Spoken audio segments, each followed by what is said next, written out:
আসসালামু আলাইকুম, welcome to রিমনস garden. আজকে আমি আপনাদের এই ভিডিওতে দেখাবো স্পাইডার প্লান্ট থেকে কিভাবে খুব সহজে ঘরোয়া উপায়ে আপনারা চারা তৈরি করে নিতে পারেন। চারা তৈরি করতে আপনাদের প্রয়োজন হবে স্পাইডার প্লান্টের পাশে জন্মানো এরকম ডালপালার, যা থেকে মূলত আজকে আমরা চারা তৈরি করে দেখাবো। চারা তৈরি করতে আপনাদের প্রয়োজন হবে একটি ধারালো কেচি এবং সাথে করে ওয়ান টাইমের গ্লাসগুলো। আপনি চাইলে আলাদা কোনো পাত্র ব্যবহার করতে পারেন।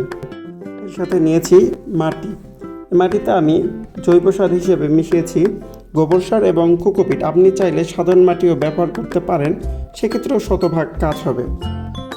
এখন আমরা স্পাইডার প্লান্ট থেকে একটি সুস্থ সবল চারা তৈরি করতে প্রথমে বেছে নেব এর একটি সুস্থ সবল ডাল।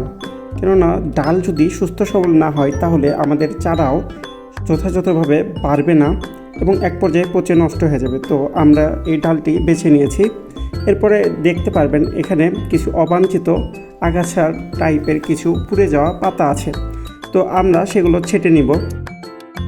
ছেঁটে নেওয়ার সময় অবশ্যই খেয়াল করবেন যাতে করে সবুজ পাতাগুলো না কর্তন হয়, শুধুমাত্র ঝলসে যাওয়া পাতাগুলোই যাতে ছেঁটে নেওয়া যায়। ডাল ছাঁটা শেষ হলে এ পর্যায়ে আমাদের চারা তৈরির জন্য ডালটি একদম সম্পূর্ণভাবে প্রস্তুত হয়ে গেছে। এবার আমাদের ওয়ান টাইম গ্লাসে মাটি ভরার পালা, এবং খেয়াল রাখবেন মাটিটা যেন শুরুতে অর্ধেক ভরা হয়।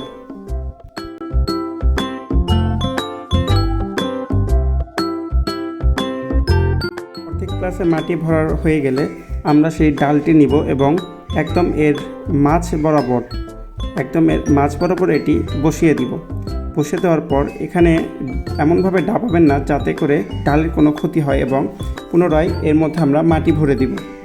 আলতো করে মাটিতে চাপ দেওয়ার কোনো প্রয়োজন নেই, শুধু মাটিটি ভরে দিলেই হবে।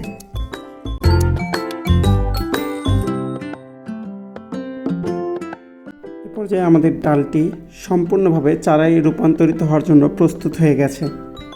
এখন এই চারাটি রাখতে হবে একটি ছায়াযুক্ত স্থানে, যেখানে সূর্যের প্রখর রোদ গাছটির কোনো ক্ষতি করতে পারবে না, এবং অবশ্যই নিয়মিত পানি দিতে হবে।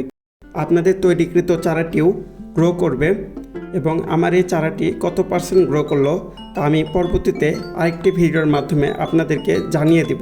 ততদিন ভালো থাকবেন, সুস্থ থাকবেন, এবং ভিডিওটি ভালো লাগলে অবশ্যই সাবস্ক্রাইব করে দেবেন। ধন্যবাদ।